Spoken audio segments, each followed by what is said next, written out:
Bonjour, on se retrouve aujourd'hui avec une deuxième vidéo concernant le chapitre de la respiration. Donc aujourd'hui, on va voir la respiration chez les animaux en milieu aérien et plus précisément la respiration pulmonaire. Donc on commence. La deuxième activité de notre chapitre s'intitule la respiration chez les animaux en milieu aérien. On va voir, comme j'ai dit, la respiration pulmonaire, c'est-à-dire on va voir des animaux, des êtres vivants qui vont utiliser les poumons pour respirer. Donc là, vous avez trois images qui représentent trois êtres vivants qui vivent hors de l'eau, dans un milieu aérien. D'accord? Donc, comme l'homme, tous les animaux possédant des poumons respirent en milieu aérien, en prélevant du dioxygène et en rejetant du dioxyde de carbone. Alors, on se demande comment les poumons permettent-ils de respirer dans l'air.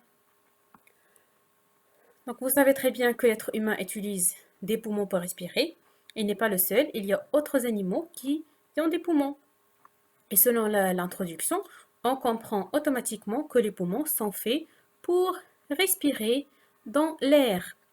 Alors, pour répondre à notre question, à notre problématique, on va utiliser bien sûr des documents qu'on va étudier. Donc, dans un premier temps, on va voir les caractéristiques de la respiration pulmonaire chez les mammifères et on va prendre comme exemple le poumon d'un mouton, vu que le mouton fait partie des mammifères. Donc là, vous avez un morceau de poumon et vous voyez qu'il y a des trous à l'intérieur. D'accord? Donc nous, on cherche à montrer que le poumon contient de l'air. Alors comment on va faire? On va prendre un cristallisoire, un verre d'eau et on va mettre le morceau là-dedans. Donc qu'est-ce que vous remarquez? Vous remarquez que le morceau de poumon flotte, reste à la surface. D'accord? Et bien sûr, on va remarquer qu'il va libérer des bulles. Donc une fois on a le morceau qui flotte et qui libère des bulles, donc on peut dire qu'il y a de l'air à l'intérieur. On peut dire que notre morceau de poumon contient de l'air. D'accord? Donc voilà, la remarque, c'est qu'il flotte, c'est que le morceau de poumon flotte, il libère des bulles d'air. Et qu'est-ce qu'on déduit de cette remarque? On déduit que le poumon contient de l'air. D'accord? Deuxième document, on va parler de l'organisation de l'appareil respiratoire chez l'homme. D'accord? On va maintenant se focaliser sur l'être humain. Et on va voir l'organisation de son appareil respiratoire. Donc là, nous avons un document qui va nous aider à voir ou à comprendre l'organisation de l'appareil respiratoire. Donc là, nous avons un trajet qui est coloré en bleu. D'accord? Bleu ciel. Donc, l'air chez l'être humain va entrer soit par le nez, soit par la bouche. Vous voyez, il y a deux orifices, le premier, le deuxième, et ils vont se réunir dans un seul trajet. D'accord? Ce qui est la trachée. Par la suite, la trachée va se diviser en deux pour donner deux branches. D'accord? Chaque branche entre dans un poumon. Il y a deux branches, il y a deux poumons. Et par la suite, les branches vont se ramifier pour donner des bronchioles. Donc les branches vont devenir plus petites, plus fines pour donner des bronchioles. Et comme vous remarquez, à la fin de chaque bronchiole, il y a un sac alvéolaire. Un sac alvéolaire, c'est quoi? C'est un sac qui contient plusieurs alvéoles. D'accord? Prenons par exemple cette partie-là. Donc vous voyez qu'il y a plusieurs alvéoles. Une, deux et trois. D'accord? Et les trois vont former un sac alvéolaire. Et vous voyez très bien que les alvéoles sont entourées par des capillaires sanguins. Très bien. Alors, donc chez l'homme, l'air inspiré a le trajet suivant, ce qu'on a dit tout à l'heure. Donc on a le nez ou la bouche, la trachée, puis il y a deux branches. Les branches vont se ramifier pour donner des bronchioles. Et à la fin des bronchioles, nous avons des alvéoles pulmonaires. Donc là, on note bien qu'un sac alvéolaire est un ensemble d'alvéoles, comme c'était le cas ici. Donc un sac alvéolaire contient plusieurs alvéoles, d'accord? Et les alvéoles sont entourées par des capillaires sanguins. Parfait. Donc, si je vous pose une petite question, un sac alvéolaire, ça vous rappelle quel fruit? Vous voyez là? Prenez les extrémités des bronchioles. Ça vous rappelle quelque chose? Hein? Quel fruit? Voilà, ça nous rappelle les raisins. Ça nous rappelle une grappe de raisin. D'accord? C'est pour ça on dit que le sac alvéolaire ressemble à une grappe de raisin. Donc, c'est-à-dire l'extrémité de chaque bronchiole ressemble à une grappe de raisin. Voilà. Donc, parfait. On passe. Donc, maintenant, on va voir les échanges gazeux au niveau des alvéoles pulmonaires chez les mammifères. Donc, on comprend, à partir de ce titre, on comprend que les échanges gazeux se font au niveau des alvéoles, vu que les alvéoles sont la fin des bronchioles. D'accord? La fin du trajet, si vous voulez. Alors, là, vous avez une bronchiole et à l'extrémité, on a dit, il y a un sac alvéolaire. Rappelez-vous qu'un sac alvéolaire est un ensemble d'alvéoles pulmonaires. Voilà.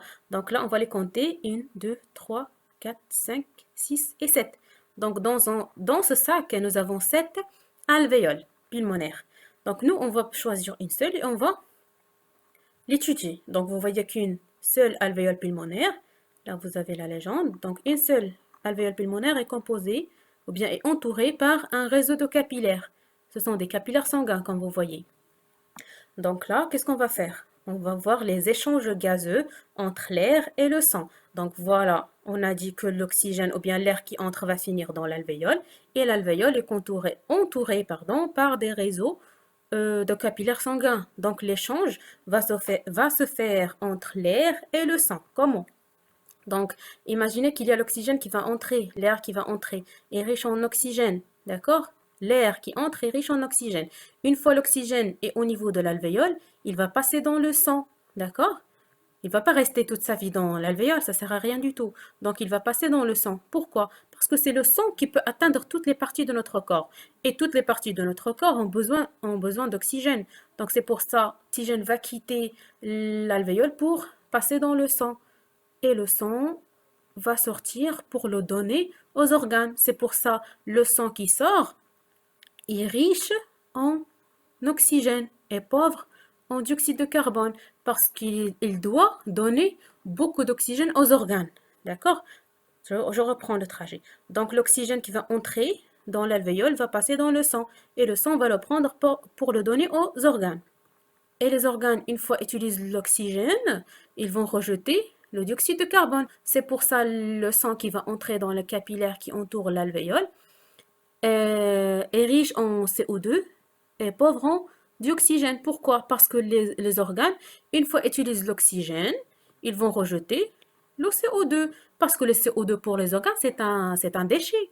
Voilà, donc l'oxygène ou bien le dioxyde de carbone, il va être rejeté dans le sang. Et une fois à côté des alvéoles, il va passer dans les alvéoles. Et une fois dans les alvéoles, il va être expiré. Il va sortir des poumons. D'accord? On va l'expirer par la bouche ou par le nez. D'accord? Donc voilà. Donc si on compare le sang sortant et le sang entrant, donc on peut dire que le sang sortant des alvéoles, ce sang-là, le sang sortant des alvéoles est plus riche en dioxygène, comme vous pouvez le remarquer, et plus pauvre en dioxyde de carbone que le sang entrant. Donc c'est une comparaison qui est très très simple. Et l'explication de ça, c'est que le sang qui entre, celui-là qui entre, contient ce qui est rejeté par les organes. Bien sûr, les organes vont rejeter le CO2, comme on a dit tout à l'heure. Et le sang sortant, celui-là, contient ce qui va être utilisé par les organes. Ça veut dire il va contenir beaucoup d'oxygène parce que les organes consomment le dioxygène. J'espère que c'est clair jusqu'à présent. Alors, maintenant on va voir les caractéristiques de la respiration pulmonaire chez l'escargot et chez la grenouille. On laisse tomber l'être humain maintenant, on va voir l'exemple d'autres êtres vivants. Donc on va commencer par l'escargot. Donc là, qu'est-ce que nous avons?